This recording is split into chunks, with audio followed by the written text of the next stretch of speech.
Lahat ng SONA 2016 up to 2021, 6 na SONA.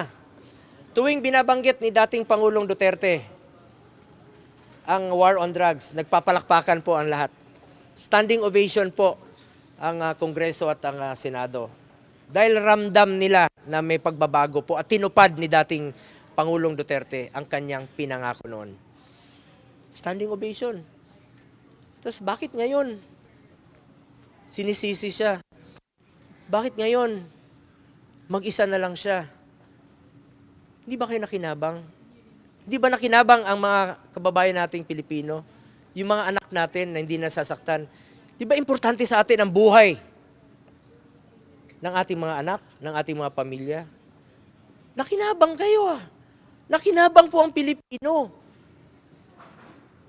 Tinaya niya po ang kanyang buhay dito. Tapos ngayon, mag-isa na lang siya, puro sisi pang inabot. Sa tanong mo kanina, sabi niya, may inutos ba siya? Sa akin, hindi po siya nag-utos sa akin ng illegal. At kung sakali mang meron siyang iutos sa akin na illegal, hindi ko po susundin.